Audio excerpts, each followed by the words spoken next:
Thank you all. I wanted to share the state of Black mothers in America. This is something that is super, super important to Mother Honestly, to Christine, to Nefertari, and to all of us. Black mothers continue to go through so much grief and so much pain today in America for a variety of reasons. And I don't want to spend too much time on it, but I wanted to bring to light some of the biggest issues that Black mothers face. Because like I said, if we only decide to talk about the current situation, then we are doing ourselves a disservice. In order for us to heal, we must process the issues. And what do I mean by that? We need to look at the wage gap. We need to look at the pay gap. We need to look at the mental gap. We need to look at the allyship gap. We need to look at the maternal health gap. And I'm going to start with the maternal wage gap because that is one of the biggest reasons why Black mothers continue to suffer here in America. The trauma, the grief, the pain, not only starts with their family, but it really starts with the money. Because Black mothers, 85% of Black mothers are in corporate America as either co-breadwinners or breadwinners. And they only make 54 cents for every dollar a white man makes. Let that sink in. 54 cents. That is literally half of what a white man makes. 85% are breadwinners or co-breadwinners, which is the highest participation of any woman on earth. Any group of women on earth, there is no single group that has more participation in the labor workforce than Black mothers. Black mothers are also likely to be the primary source of economic support for their family. What do I mean by that? They are the one driving the economic engine for their households. And that has a lot to do with wealth in Black America. When you look at, the wealth statistics, which we will get into, how Black mothers and families have been basically ostracized from the economic engine of this country. So when I said 54 cents, I wanted to put that in perspective, right? This is a survey that was conducted by momrising.org. And you can see for every dollar that a white man makes, a white mom makes 72 cents. I believe that number is probably around 80 cents now, but we're just gonna roll with 72 cents. And then when we look at what moms overall make, so this is basically bringing together all the moms of different races in America, that's 69 cents. And you can see the huge drop, right, from 69 cents to 54 cents, where Black moms are only making just about 15 cents less than moms overall. So that is a huge gap. And when you now look at other moms, right, the Native American moms, the Latina moms, we can see the huge disparity in pay and in income across the entire spectrum here in America. And this is why the plight of the Black mother is so important to us as professionals, as advocates for mothers in general. I wanted to put things in perspective here, guys. Black mothers in DC lose about $85,000 compared to white non-Hispanic fathers. That is annually. So that is a full, probably 2 or 3 full-time jobs in terms of pay that Black mothers are leaving on the table just because of the racial discrimination in this country. And I had mentioned before that 85% of Black mothers are breadwinners or co-breadwinners. And you can see how that compares to other races in America. White moms, only about 37% are breadwinners and 25% are co-breadwinners. And you see how the gap is there, right? How wide the Black woman comes in, and it's about 70%. And there are major reasons for this. This is not just because Black moms want to work more than the white mom. There are plenty of reasons for this, which dates back to slavery, and it dates back to the participation of Black men in the home. It dates back to mass incarceration of Black men and their absence at home. So there are so many different things that is not shown here on the slide. But I just wanted to give you guys perspective on the one of the biggest reasons why you see so many Black women hustling and starting businesses and working their behinds off just to put food on the table for their family. Black mothers are by far the most likely to be the primary source of economic support for their families. They are more than twice as likely as white mothers to be their family's breadwinner.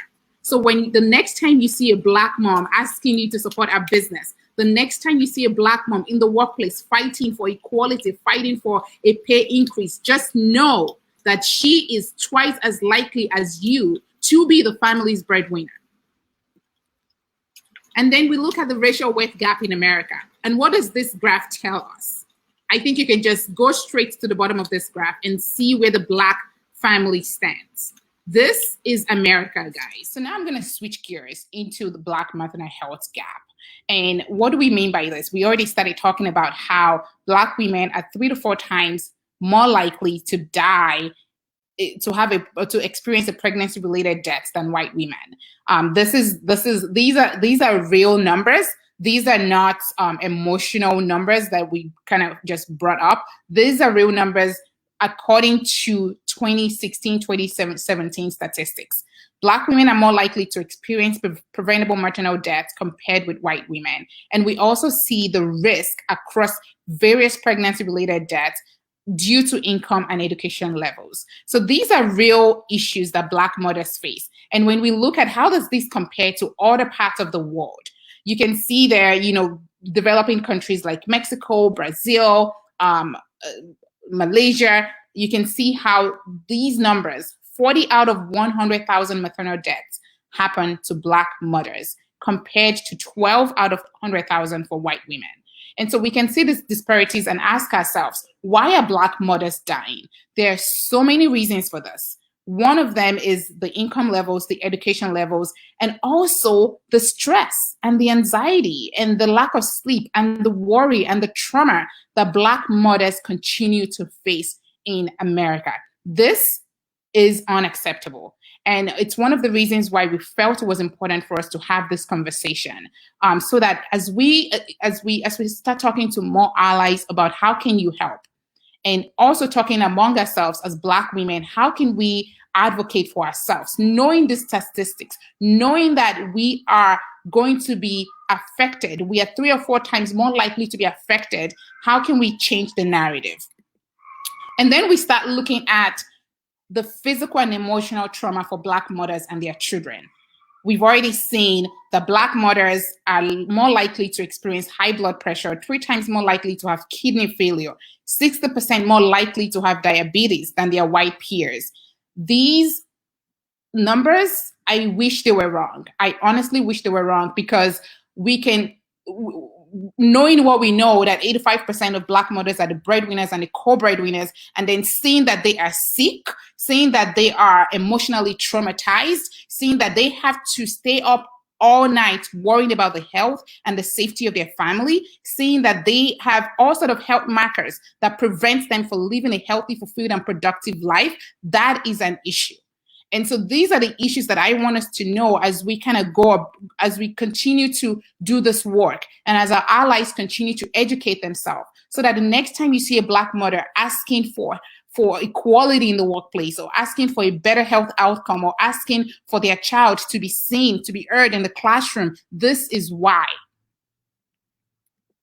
So how do we move forward? How do we heal? Because we've seen a lot of allies come out and say, we want to support, we really want to help, we really want to make sure that we educate ourselves. And the real answer is, please continue to educate yourself. And this is not a one-time thing. Allyship is not a trend. It is a continuous process. You need to continue to educate yourself, continue the awareness of your privilege and your power, and leveraging that to support Black families, to support Black businesses, to invest in Black businesses, to make sure that when you are in the classroom and you're a teacher, you are not just looking out for the Black boy or the Black girl for bad behaviors, that you are educating yourself and understanding that these triggers, when they happen, you can tell yourself and say, no, this is not how it should be. This Black boy doesn't deserve what I am trying to do to him. He deserves my love. He deserves my empathy. He deserves my respect.